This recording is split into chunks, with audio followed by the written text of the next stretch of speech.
Good morning, everyone. I am Jonathan Little. We are live. I believe we're live on all the platforms today. Last time we weren't live on YouTube because their algorithm got me for nothing. They immediately removed the ban as soon as I messaged them. So we're back on YouTube. We're here on Instagram, Twitter, Facebook, Twitch. So that's all good. A lot of people like to think the sky's falling whenever one little bad thing happens. But it's important to make sure you're on many platforms. You all found me on Wednesday, despite us not being on YouTube, which is the most popular platform. And also, usually it's a mistake if you didn't do anything wrong. And I didn't do anything wrong, so clearly it's a mistake. People fix their mistakes. So, usually the sky is not falling. Don't get too excited. Let's see, what is happening here? There we go. All right. You like to watch on YouTube. I like to watch on YouTube too. YouTube has a lot of good features. But they ban poker players every once in a while. So that's is that a feature or a bug? I'm not exactly sure. So today, we're going to be discussing optimal study. How do you go about studying poker in a way that will make you as good as you can be as fast as we can get you there? Now, realize at different points in your career, you're going to need to be doing different things, right? For example, if you don't know the hand rankings, well, you sure better know the hand rankings, because if you don't know what beats what, you're not going to win.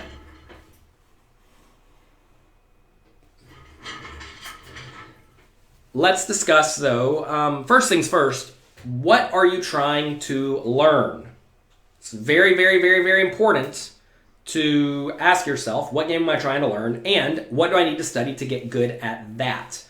And what a lot of people do very incorrectly is they'll be playing, let's say, $1 buy-in tournaments, and they'll be watching someone stream themselves playing $1,000 buy-in tournaments. Or they will be studying a straight GTO program and trying to follow it blindly. But that is almost certainly a big mistake, because those are not the players you are playing against. I've heard many people back in the day when there were some training sites that had a lot of heads-up players. People loved watching the heads-up action. Well, hey, it's happening right now, right? The Phil Galfond Challenge.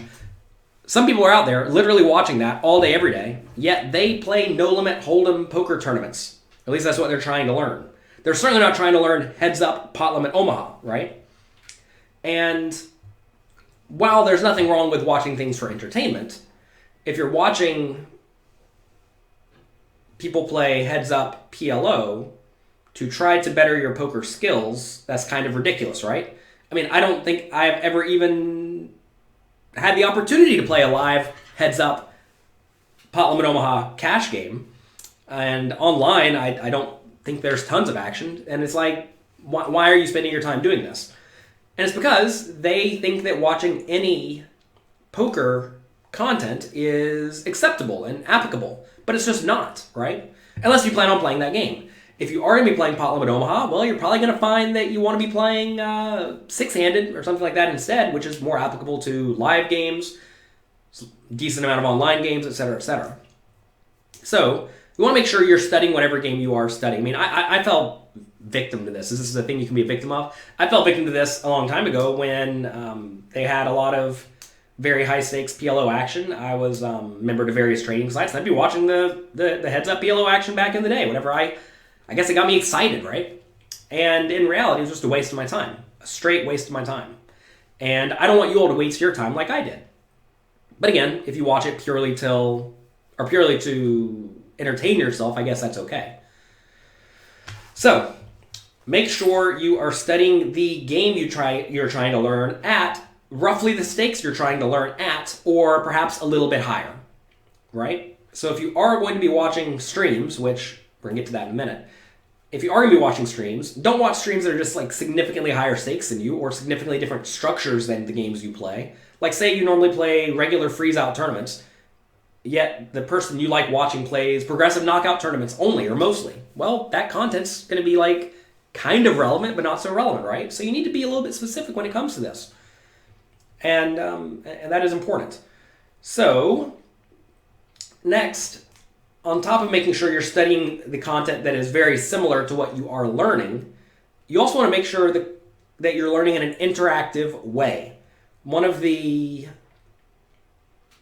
I don't know if it's not necessarily a bad thing, but like not such a great use of your time is doing something like passively watching training videos or passively watching a Twitch stream or passively watching poker on television, right? These things are all fun, interesting, entertaining, etc., but they're not so good for study.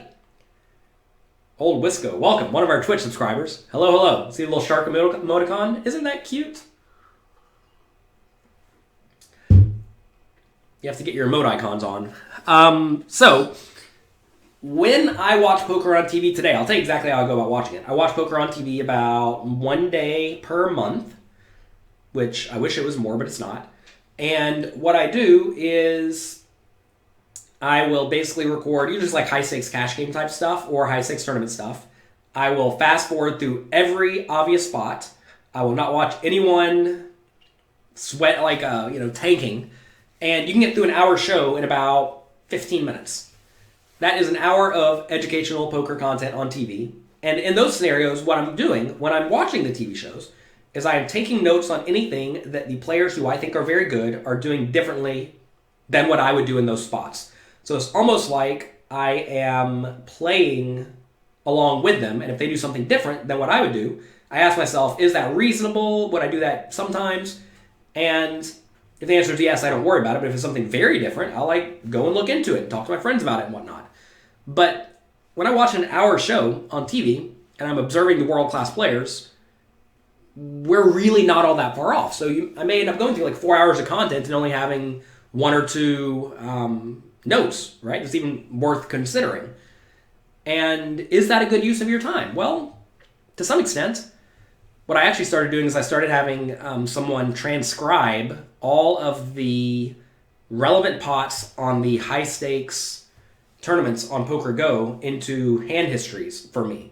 That way I could just if you watch an hour show, right, there's probably only 4 relevant hands. Because if it goes raise all in, call, it's no big deal. And that is a good way to get through it quickly. It's all about maximizing time. Kevin says, you watch Weekly Poker Hand. Yeah, so that's actually a good example of something that I try to do that's relatively fast and relatively concise and relatively educational, right? Because it's not just, here's a hand, figure it out. It's more like me trying to explain. Have I seen Poker Out Loud? I have not. I do not know what that is. You're up to $100 an hour at 1-3. Well, you're probably running hot. But congrats, you're crushing it. How do you learn numbers while studying? Well, study a lot away from the table, and you don't have to worry about it when you're in the game. You will eventually know them. And it's not necessarily a memorization thing. It's more of just getting lots of experience, and you will inevitably figure it out. We're getting ahead of ourselves, though. It's very important that whatever you're learning is interactive. Interactive study is highly important, which is why my training site, pokercoaching.com, has almost entirely interactive content, right? We have quizzes, which are straight up interactive, right? You have to tell me what you would do before you get to know what my thoughts are on these ideas, my thoughts and all the other pros we have there. We have the homework challenge, which is very, very interactive, very, very tedious, and it's like actual hard poker study, which is good and useful, and it helps you figure out your strategy that you would use at the table, right? Next, we have live webinars where you can get there and talk to the coaches, right? Let me see what we actually have going on this week. Coming up February 25th, Jonathan Jaffe for Poker Coaching Premium members reviewing his 5-diamond Bellagio $10,000 6th place. You can get there and ask Jonathan Jaffe, one of the best exploitative players in the world, what he was doing in these hands and why. And that's basically a private coaching session, right? Then on the 26th, the very next day, Matt Affleck has a webinar, Flop Continuation Betting when out of position as the pre-flop raiser. Spot that comes up a lot, right? And that is very good and useful, right? So you want to make sure whatever you're studying is interactive. And if what you like, let's just say you like some random poker personality, but they only make videos, which, to be fair, the vast majority of people only make videos. What I would suggest you do is take notes. Take a lot of diligent notes. Just taking notes and pausing the video before they make their action, and you say what you would do in your head, or you write it down, whatever. That will go a long way to making any piece of content very interactive. Because, we have classes on poker coaching as well, and classes are good. They have benefits. The main benefit is the coach can prepare ahead of time and make sure their thoughts are very concise and well put together. Doing it live is a little bit more difficult because inevitably you will mess something up or stumble over your words or get a little bit confused. And that kind of thing happens. Every once in a while, I'll just be sitting there and I can't remember an equation to save my life. But, I'm like, look, give me 10 seconds, it'll come to me. You don't have to do that kind of thing in a pre-recorded video. But that's okay. But anyway, on poker coaching, we have loads and loads of content we've just uploaded over the last few weeks. You all asked me how to make a webinar, how to use Power Equalab. Matt Affleck did it for us, right? Michael Acevedo just went through a tough final table using discussing ICM concepts, right? Using very, very clear examples. And these are just good things for you to go and watch and study as long as you're doing actively. I personally, though, much prefer webinars. And the reason I like the live interactive webinars is because it's almost like you're forced to be interactive, right? And I like the quizzes a lot because you're forced to be interactive. One of the reasons, probably the main reason, there was a training site called Card Runners. It failed. And that was despite them having probably all of the market share at one point. They failed, I think, because their site was not interactive at all, in the least bit. It was not interactive in the least bit. Kevin Boudreau, welcome. Thanks for the poker coaching patches. You're very welcome. Thanks for representing. So there are some other programs that are highly interactive, but the problem is that basically all of them have problems. So someone mentioned advanced poker training earlier. They have the one aspect of their site that I really like is their play your hand, you play 100 hands and then you compare it to the way the pro played those same 100 hands and you see what differences there were. I think that's actually a really good feature of that site because you get clear information and the pro goes through and talks about all of the interesting spots, which is very valuable. They have bots that you can play against. I'm not so sure all the bots are all that realistic, which is a bit of a problem. You have programs like Poker Snowy that are not necessarily applicable to games that most people play, but it does do a good job of, it has a description box that says what it thinks you're doing wrong, which is very good because it's giving you at least some feedback some of the time. There are programs like DTO, Dominic Nish's app, which I think they're great. It's great for high-stakes players, but I think it's probably actually quite bad for small-stakes players. And you may say, why is it bad? It's teaching GTO poker. Well, first things first, it doesn't tell you why. They just added a feature where you can rank yourself against other players, and it turns out no one's getting more than 60% of the questions right. So what's that mean? Well, it means a lot of the stuff is just essentially random or close to random. If you type in the EV loss in these scenarios, it's effectively none, but it gives you the wrong answer, right? And yeah, that's nice, but it's not so useful. There was one spot I just sat and played last night because I was staying up. I was sick and coughing. And I had the top score for this one specific spot. Yet, like I said, I was only getting 60% right or 63% right or something. And it doesn't seem like a good score, right? And also, so there's no reasoning behind, there's a reasoning behind it, but it doesn't tell you what the reasoning is. And also, the other problem is that it presumes very specific ranges, which I think is a big problem with a lot of the computer-based programs, is that they presume the opponent and you have the same ranges. And I can tell you, no one's playing GTO pre-flop with any stack size. And also, when you're 20 big blinds deep in a tournament, quite often you don't want to be playing the GTO strategy anyway, because there's value in either conserving chips or just jamming and forcing your opponent to fold their equity. So it's not even applicable, right? It's applicable to a very specific game, but it's not the game that anyone plays.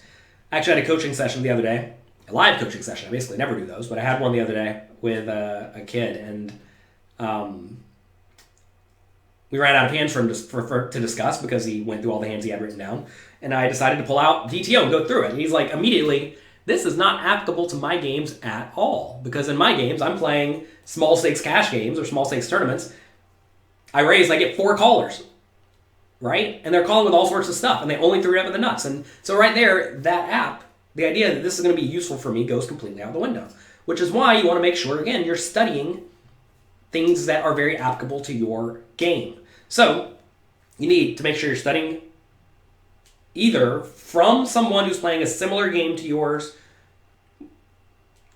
This is what happens when you do stuff live. First things first, make sure your coach either is beating or has beaten the game they are teaching in the past. Highly important. If you hired me to be your 7-card stud coach, you'd be making an error. And I would literally never teach anyone 7-card stud because I don't know how to play the game very well. So make sure whoever you hire is actually good at the game. If you hire a random guy off the street or a random guy who's like posting ads on weird sites and who is clearly not with it, well, you should not expect to have good results. You need to hire good people. Now, I realize the problem with that is good people are expensive. So a workaround from that, if you want a private coach, hire someone who is winning in your games and pay them like 1.5 times their hourly rate. If you do that, most people are going to be pretty happy with teaching you. And you're going to be learning from someone who is currently beating your games. They may not be the best coach. They're probably not because they probably don't have experience or they have little experience. But that's going to be a good way to get someone who is very applicable to you, right?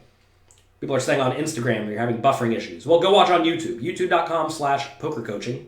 Check that out. If you are watching on YouTube, click like, click subscribe, share it with your friends. If you're on Twitch, you can click follow, I think, something like that. If you're on Facebook, you can click like. You can click all sorts of stuff. Click the little buttons that are good for me. I would appreciate it. So you want to make sure that you are learning from someone who either has beat the games that you were playing or is beating the games that you were playing. Ideally, you will also watch content that is somewhat applicable to you.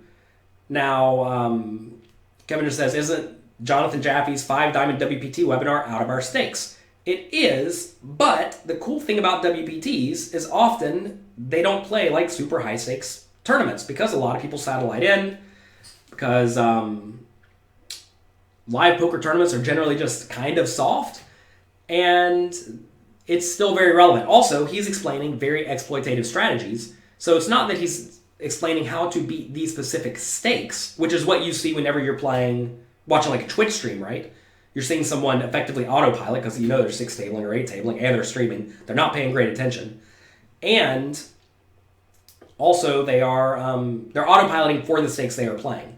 Whereas here you have someone 1-tabling, maximally exploiting very specific opponents, which really applies to any stake, right? And that's why I really like learning from the very exploitative players, because they are teaching you how to play against anyone you encounter. Whereas the very GTO players are usually teaching you how to play against good GTO robots, with adjustments built in, right? So I think that's very relevant. Can streams be misleading if the individual is taking an exploitative approach that you're not aware of? I mean, look, I already told you shouldn't be watching streams for educational content unless they are very clearly meant to be educational content. For example, we have God's Big Toe and Crazy Sixes. They do a study stream where they go through poker coaching quizzes before their sessions on Saturdays at noon Eastern time. And that's just like a straight study stream, right? And I think that's very relevant. You have Dominic Niche streaming himself playing his DTO app, trying to figure out how to get better than 60% right. And like that kind of thing is useful because you're at least getting the framework behind why the good players are doing what they're doing. But just watching someone play 6 tables at a time, it's tough for that to be too educational. Especially especially whenever it comes to getting really specific on things. You'll certainly see like good general default strategy, but you're not going to get like any sort of thorough, in-depth, well-thought-out course. There was one streamer a while back who actually he has a training site, and he mentioned in his training site, because I watch all training content, he mentioned in his training site that when he streams, he purposefully plays poorly in some spots to throw off his opponents and for them to think that he is bad. when he's streaming, especially in the small stakes games when he's streaming. So he'll normally play high stakes, but when he's streaming, maybe he plays small stakes and then purposefully plays poorly. Think about what that does to your fan base. I mean, the idea that you are going to actively deceive your fans sounds just like horribly unethical to me. Yet, that is how some people think. And, I mean, to be fair, I guess a coach could horribly deceive their followers as well. I can tell you, I don't do that. I tell you all exactly everything I know. But that is always a concern. There's always a concern that you're getting either wrong information or not all the information, and I guess that just comes down to trust. Do you trust the person who is teaching you? And I can tell you, I trust all of my coaches thoroughly. I'm trying to think, are there any of them I would not lend money, not ask to coach my kids? No, I would ask all of them to do that, and that would be A-okay. And there are plenty of other poker players out there who are not necessarily like that. So make sure I mean, look, trust is a hard thing because you could always just be wrong, right? And to be fair, I have, like 8 coaches on poker coaching. I'm probably wrong about 1 or 2 of them, just based on math, right? And, I mean, that's unfortunate. It is what it is. And that's why you always have to make sure you protect yourself to some extent. And that's why it's good to get, multiple opinions every once in a while. 165 likes right now. Excellent. Let's do it. Let's get lots of likes. Can we get to 1,000 likes? Is that a thing? It's probably not a thing. It's too early in the morning to get 1,000 likes. There's not 1,000 people awake in the whole world. Okay. So you want to make sure you're learning from someone who's winning the game. You want to make sure that you are learning games that are applicable to you, and you want to be learning in a very interactive way. Okay? Very, very, very, very important. You're good in smaller field terms, but you want to do better when there's more people. Well, there's more variance in those.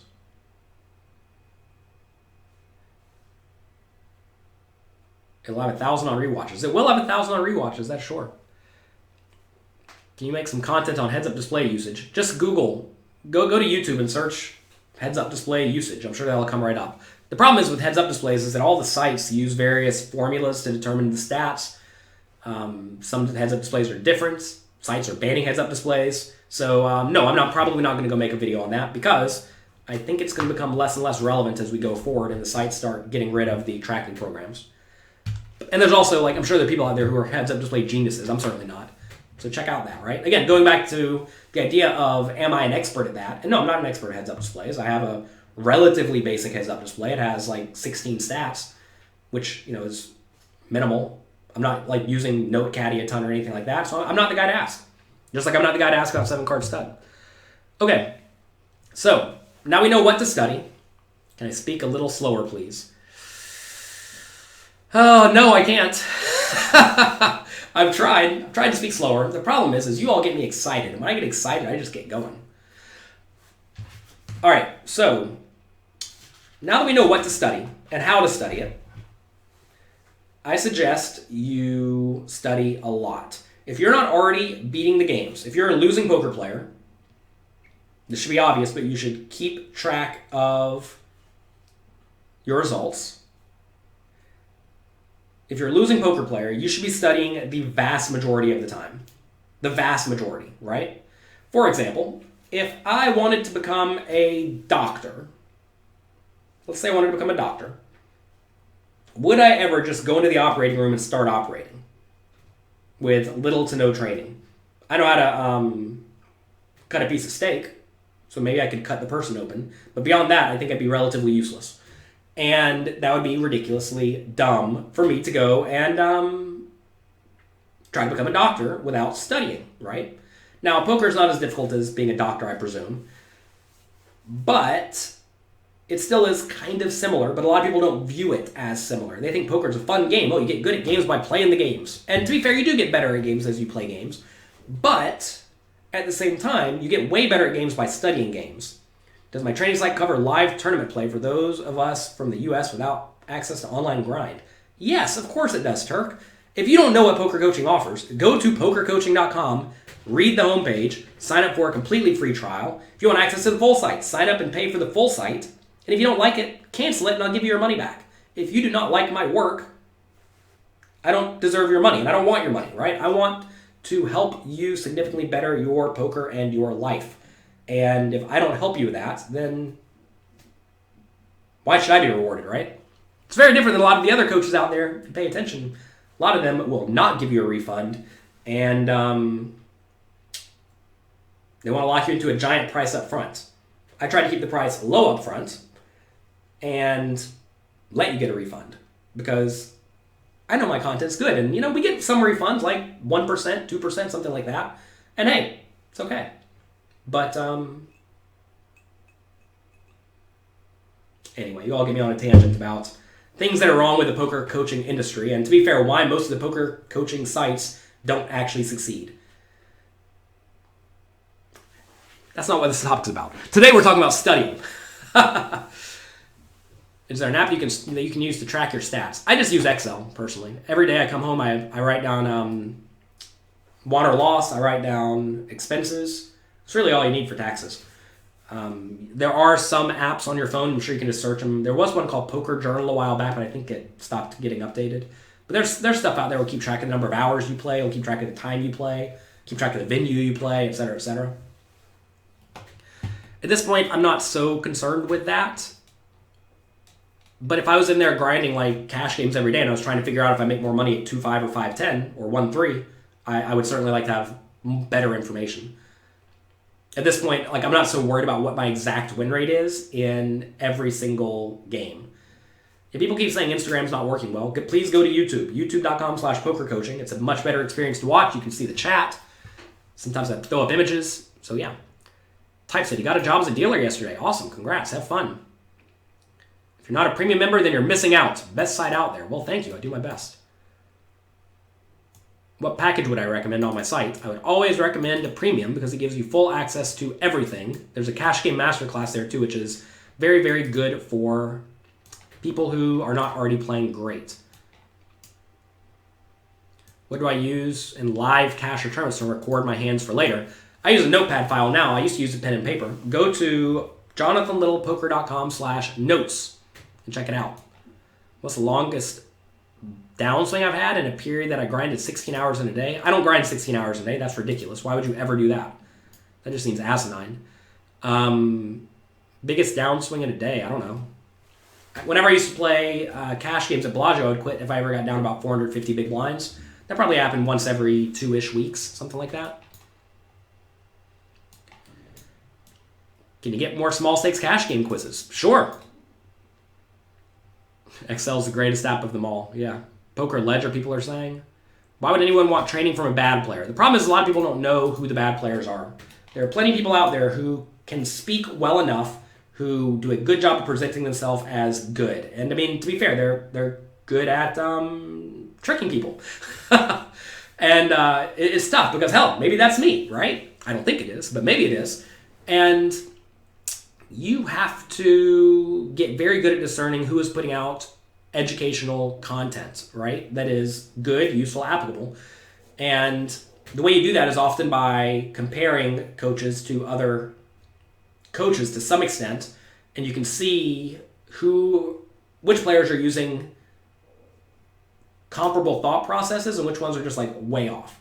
And the ones that are way off are either super geniuses or they're not. And if they're not crushing the high stakes games, if they're not playing the high stakes games, if they don't have a bankroll, if they are, trying to nickel and dime people for pennies by having ads on and whatnot, well then they're probably not the best poker players. You're not at Falls View? No, I'm absolutely not at Falls View. I don't know the stakes of Falls View, but if they don't have 25Ks and 10Ks and 5Ks, then I'm not leaving this chair.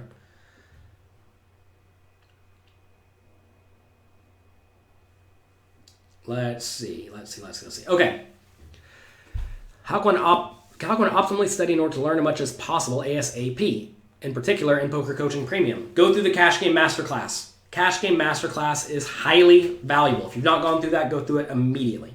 Okay, so if you're not a winning player, study a lot. That's what I'm trying to get to here. If you are not already beating the game,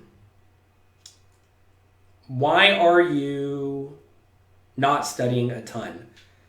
They have only a 5K main, LOL. Right, exactly, Trevor. If they have only a 5K main, it's not worth it. Let's talk about travel rate real quick while we're here. Let's say we can go to Falls View. Let's say we're going to make $5,000 in equity in 10 days. Let's just pretend. $5,000 divided by 10 days, $500 per day.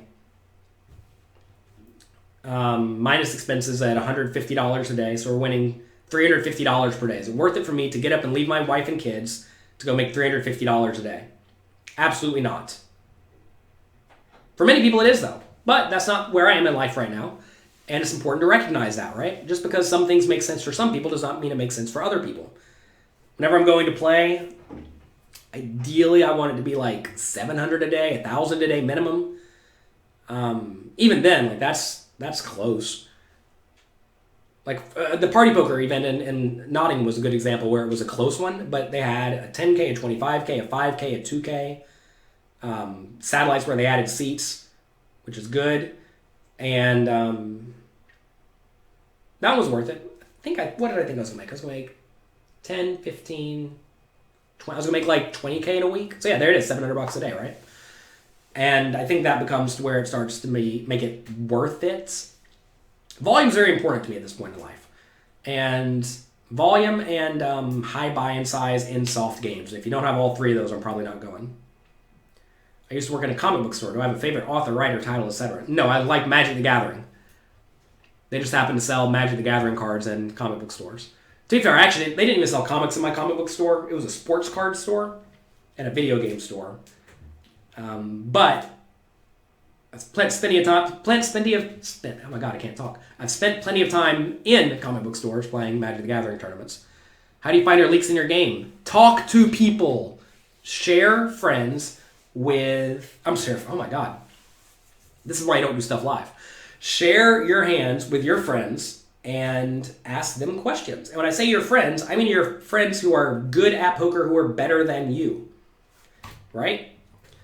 So you need to make a point to study from people who are better than you and discuss hands with them. I mean, we have a Discord chat where a lot of people are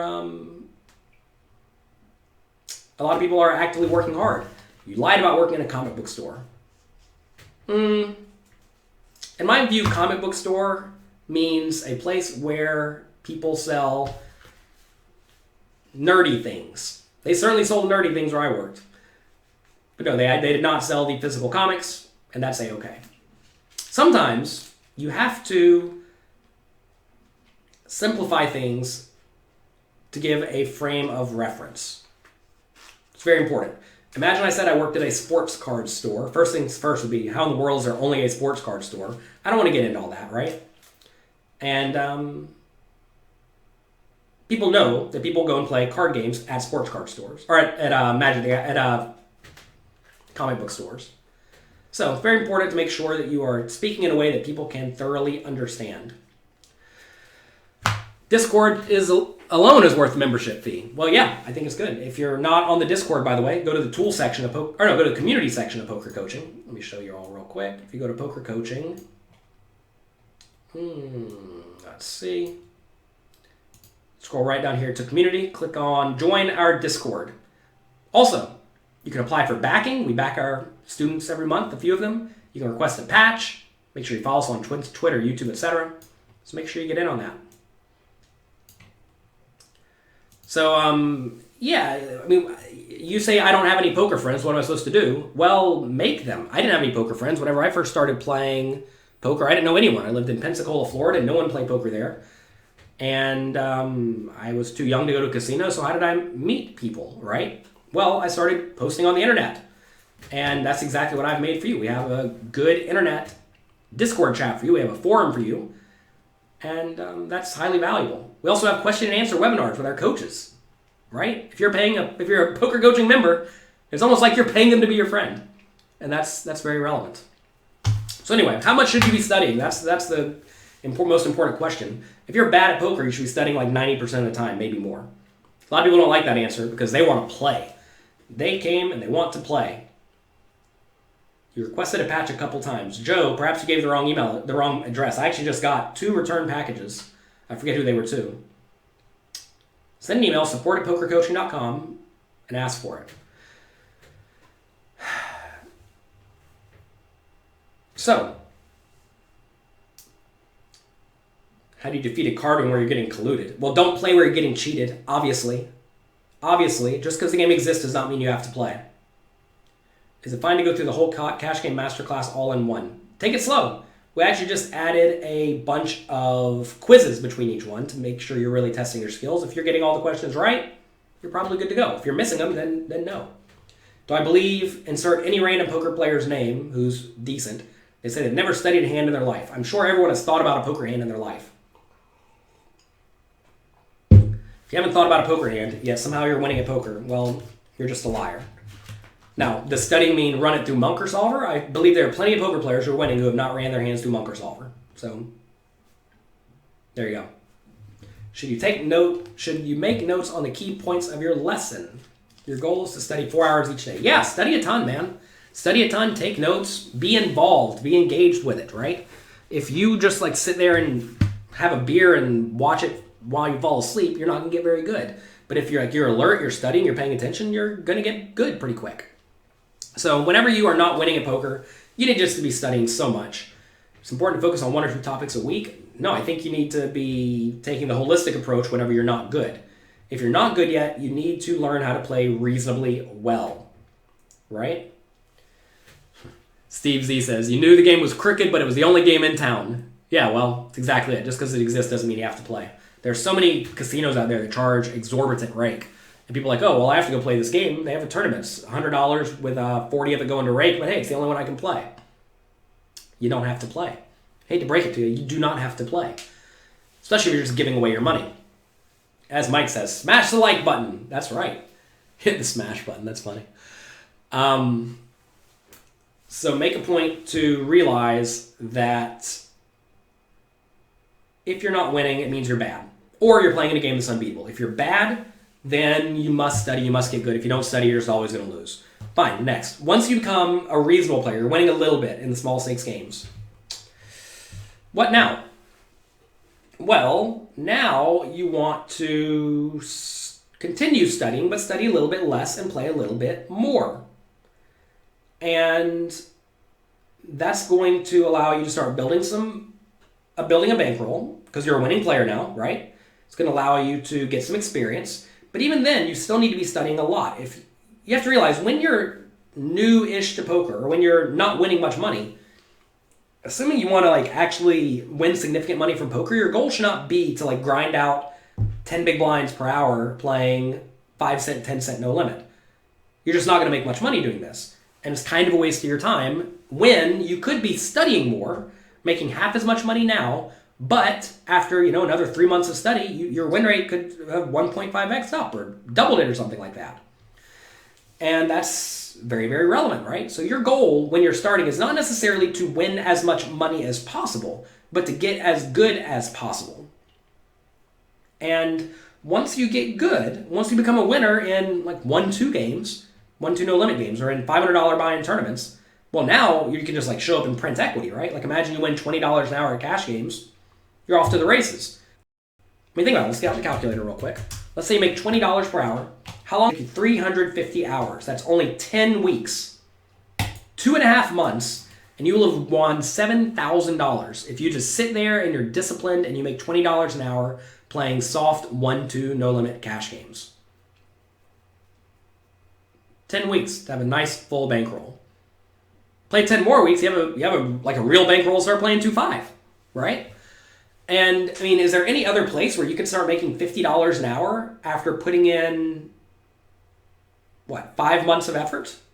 5 months of good hard effort? I mean, there's I don't think there's very many, right? Especially where you sit in your chair and don't really have to like do manual labor. And that's very attractive, yet a lot of people don't do it. They just want to play and break even or play and lose. They think that they're going to learn a lot by playing, but in reality, you learn way more from studying, and you learn way faster from studying than playing. There's this idea that if any human played a game long enough, they would eventually play the GTO strategy, or know the GTO strategy. The problem, though, is that it'll take that human about 100,000 years to do it. So we need a little bit of help. You have to learn from other people who have came before you. You have to study the relevant things, and you really do need to be studying a lot. How do you find time to study? Well, make it a priority. If it's not a priority, you're not going to do it.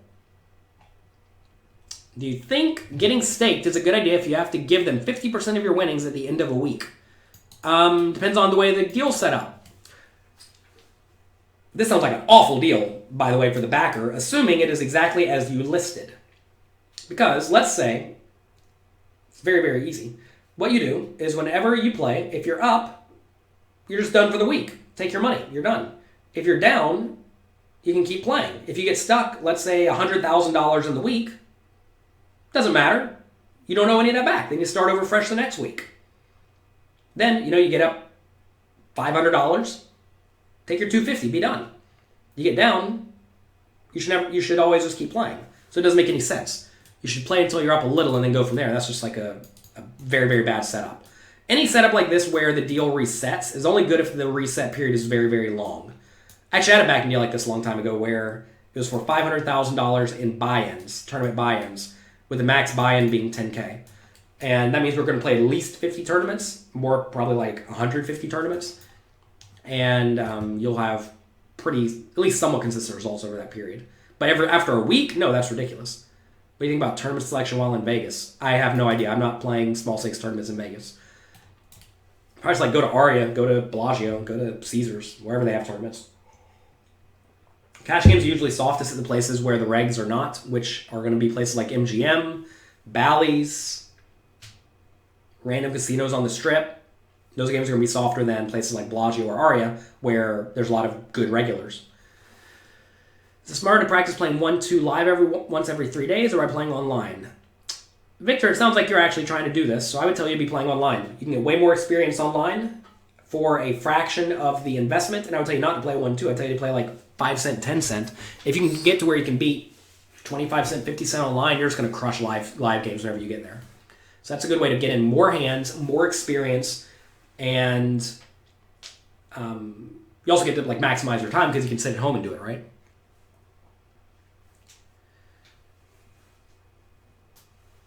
You studied my stuff. Small stakes cash games hasn't been helpful. 3x opening has been a leak. Why is it a leak? You find that most villains' biggest leak is in their pre-flop calling range. Well, good. If they're calling with all sorts of garbage, that's great. What's wrong with that? Learn to play multi-way.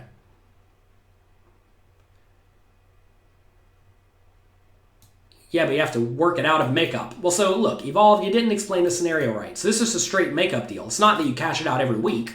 It's just a straight makeup deal. Is that a good deal? No. I mean, you should basically never want to get backed.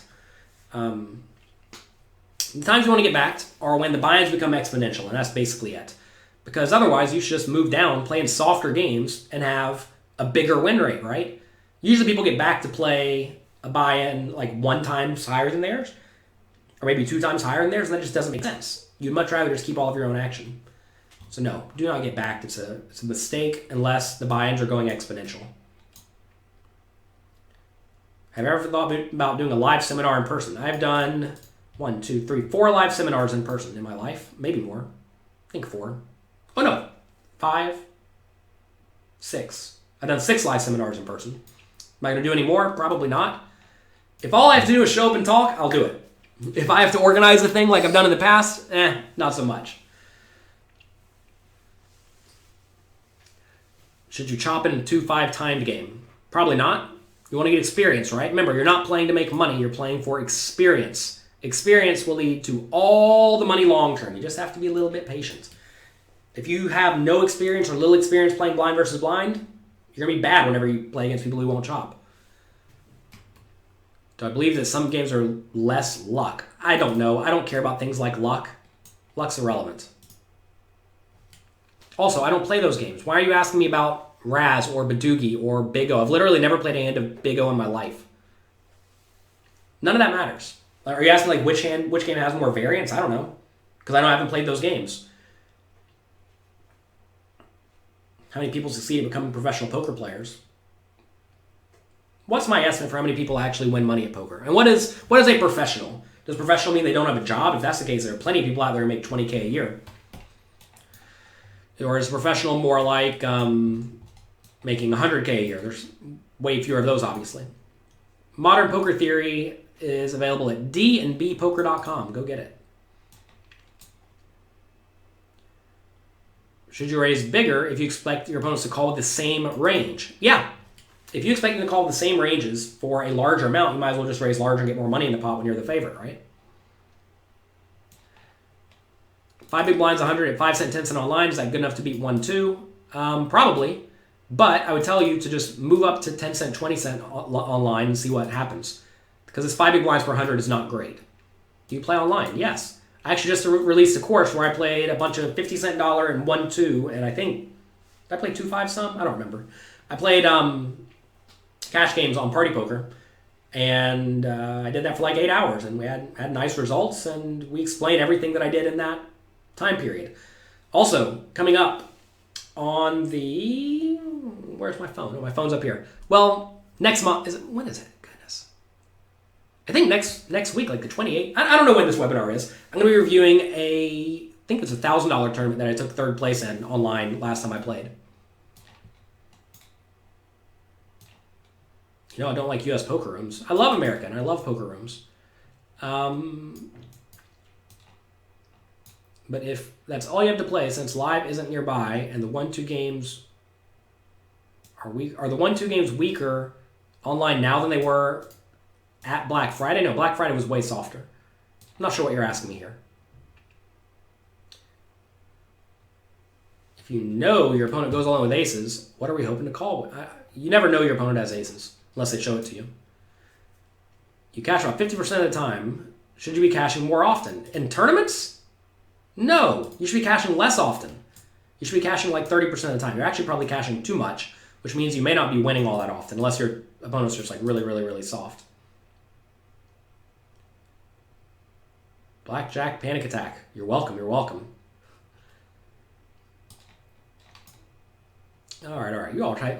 Lots and lots of questions today. There must be a lot of people here. How do you figure out big blinds per hour? Play 100 hours. Figure out how much you won.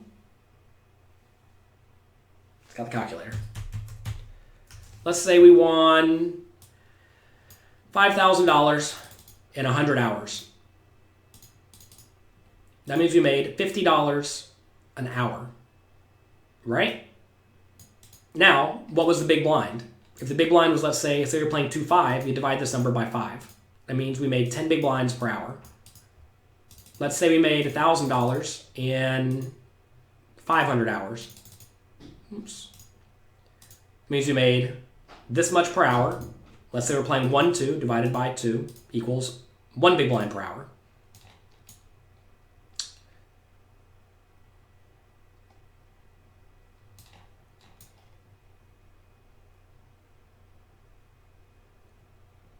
Why are the Zoom games tougher? Because the ecosystem is essentially ran way faster than the slow ecosystem. You play hands way faster in Zoom, which means the bad players lose their money at a faster rate per hour. And inevitably, the bad players go broke quicker. And if the bad players go broke quicker, they're going to stop playing so much. So now you're just left with very good players, which means the worst of the good players become losers. And then they eventually realize we're losing, then they quit. And then the worst of the next good players realize they're losers, then they quit. Which, happens in the regular poker games too, except for essentially in the regular poker games, people have more time to accumulate more money to go and play, and they don't lose nearly as consistently.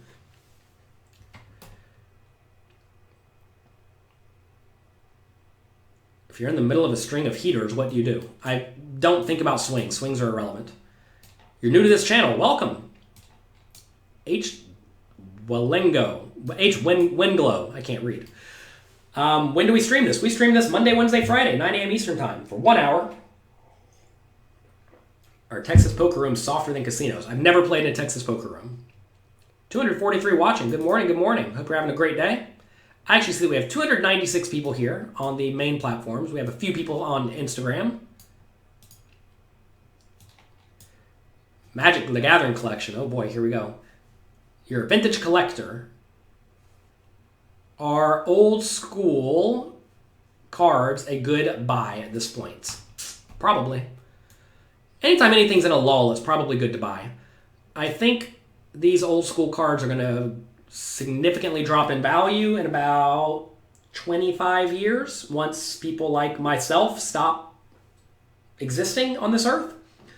Things like sports cards and Magic the Gathering cards and Beanie Babies and all this stuff have nostalgia. And once the people who have that nostalgia for it pass on, their value is going to tank. Most likely. Things like Magic the Gathering may not tank. I do think things like sports cards will tank in about 20, 30 years. But hey, it's 20 or 30 years for you to get it and go. Right now, I do think that these things are probably a bit low-ish. But I don't know. I'm not a finance expert, that's for sure. I would tell you to shy away from stuff like Ice Age or Mirage, though. Because all the cards in those sets are bad. Especially Ice Age. Ice Age is just like a bad set. Mirage is a pretty good set, though.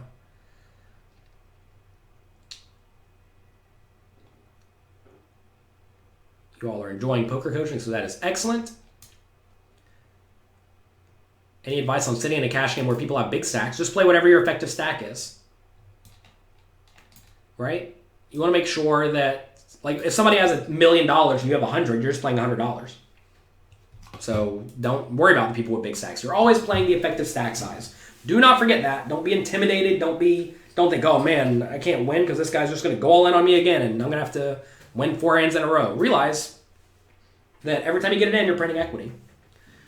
Would you rather be a human with strawberry thoughts or a strawberry with human thoughts? Probably the strawberry with human thoughts. I don't know, though. $42 an hour at 1.3. Great. That's exactly what we're going for here. Over 800 hours. Oh, my God, you're crushing it. Let's get out the calculator. Can't do that kind of math. 42 times 800 equals. So you have $33,000 at 1.3 no limit. Oh, my God, that's crushing it. You should move up. You put high-end bonuses in your hourly rate. Like at the end of the year, yes. Because in theory, you paid all that money in, right? And you're going to get back roughly that amount of money, or a little bit less probably, by the end of the year. So yeah, you should count that. Don't count it as like, don't think, oh, I had a great week because I hit the high-end jackpot, but your weekly results are irrelevant. I don't think Wizards is going to abolish the reserve list. I do think they are going to continue pushing Arena hard and perhaps forget about Live. Sports card values have already tanked, which means they're probably a good buy. Because if it's anything like the Magic the Gathering world, like I said, people roughly my age are coming into money and they are willing to spend it on things they have nostalgia for. Is $2 no limit tougher than $5 no limit? Because the rake is higher? Probably, actually. I don't think the games are all that difficult. Louis Philippe, welcome. Good morning. You've been here the whole time. Says poker coaching. Since premium is out, your game has improved so much. The coaching webinars with solvers, homework range, etc., etc., etc. You have a great product that's basically free. Well, it's $3 a day. But yeah, we do our best, and we're continuing to improve it. We have a lot of new stuff coming out. It's been a big headache for me. I have a tournament masterclass coming out at some point. I'm basically done with the PowerPoint. 3/4 done with the PowerPoint. That'll be finished soon. Then I'll make that. Once I get the PowerPoint done, that's the hard part. The planning and the preparing part's hard. The actual recording of it's kind of easy for me. So that's coming out soon. We have an app. It's been sucking away all of my money and some of my time. Hopefully that comes out soon. So yeah, that'll be fun. Why do I think poker or strategy games in general attract more men than women? I think it has a lot to do with how people are raised. It has a lot to do with what people are pushed into at a young age. And once you start doing things at a young age, you tend to stick with them. And if parents do not push their female children into games, then they won't be into them as adults to some extent. I don't know the answer for that for sure, though. When you try to realize your equity, it turns into 0. I don't know what you're saying here. If you're tired, do you find yourself sticking around to try to win? No, absolutely not. If I don't want to play, I get up and leave. Do not ever think, ever, that I'm going to sit here and play until I'm a winner. The idea that I have to play until I'm up is ridiculously bad. Some people pride themselves on having almost no losing sessions. And then you realize, well, they don't have very many losing sessions. And when they do, they lose 3,000 big blinds.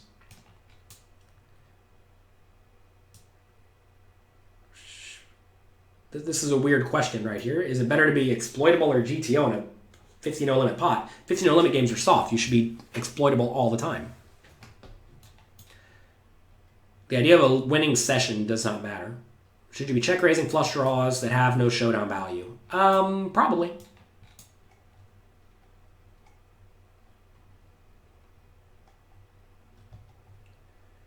Should you play more loose when stacking? I don't know when stacking means. That means when you have a big stack, should you be playing lots of pots? I mean, you should play just good poker.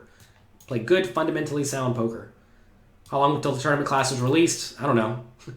We're actually finally getting to that point where I can actually sit down and make the thing. I don't know, probably a few months. Probably, maybe less, I don't know. I have a pretty clean plate for the next few months, so I mean, it will get done between now and then. It's just a matter of when do we decide to release it at that point. But we release stuff pretty quick. I never really understood, I mean, I guess I get the idea, but I never understood the idea of why, like, people will make a product and then just not release it for like a year. I guess their thought is like, oh, I'm going to build up hype for a year, but then they don't. They just make people annoyed. And I mean, I'm telling you, if it gets done, it's getting released pretty soon. It may be like a month because we do need to promote the thing a little bit, but that's important. Not tons of women in here. That's unfortunate. I do appreciate the 3.6% of women that we have here today with me. Realize you could be spending your time with any other poker player. Yet here you are, so thank you.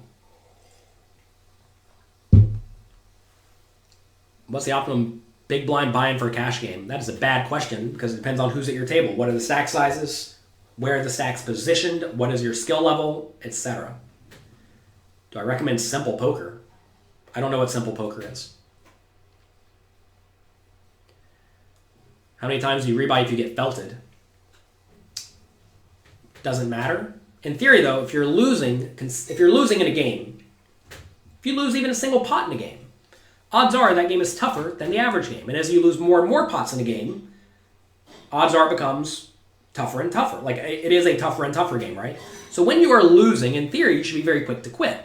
Phil Ivey used to do this a ton online. He crushed online doing this, where he would play heads up. He'd play anybody heads up in the world. And if he lost a buy-in, he would quit. And if he won a buy-in, he would not quit. So this resulted in him having probably, I don't know, 60%, 70%, 80% losing sessions. Yet he won all the money. How do you win all the money? Well, whenever he had a fish on the hook, he played the fish until the fish was done. And whenever he happened to play against a good player, he would quit basically immediately because he would, if he got sacked, he would quit. Right? So he used the idea of I'm losing in this game, therefore I need to quit very, very intelligently, and that results in him winning all the money. So in theory, you actually want to have more. Well, so I'll tell you what my results whenever I was playing at Bellagio every day, 5, 10, 10, 20, I would win about half of my sessions. Only half of them. A lot of people are like, oh, you should be winning 2/3 of the time. No, you should win at whatever rate makes sense based on your overall strategy and the variance you have in your game. I played a high variance strategy. But my winning sessions were about 2 times the size of my losing sessions. And that worked out very nicely. So you have to get the idea out of your head of, like, I want to have winning sessions, because winning sessions doesn't matter. What matters is winning money in the long run. All right, I have to go. Have a great day. Enjoy yourselves. Hope you learned a little bit about studying. Work hard. Study things that are relevant. Study things that are applicable to your game. Study from good winning players. And study interactive things. Get in there and get involved. I made that easy for you. No site like this existed before this came along, by the way. I made this because I knew this is how people get good. So I made pokercoaching.com for you. Go there, sign up for a completely free trial membership. And if you don't like it, well, quit. And if you want more, sign up for Poker Coaching Premium at pokercoaching.com/premium. We have a webinar in a few days with Jonathan Jaffe reviewing some of his major hands, and another one with Matt Affleck right after that, discussing that tough spot where you raise, someone calls in position, and then you have to go first from out of position. So 2 webinars coming up for you in the very near future. We have over 700 quizzes, loads of homework challenges, and all sorts of other good things there. So I work hard for all of you. I know you all think that I only make this stream 3 days a week and that's all I do, but it's actually 8 hours a day every day, sometimes more. But I don't mind. I like it. It's not work if you have fun, right? Have a great day. Have a great weekend. Be nice to someone. Enjoy yourselves. Click like, click subscribe. And I hope you win all the money this weekend.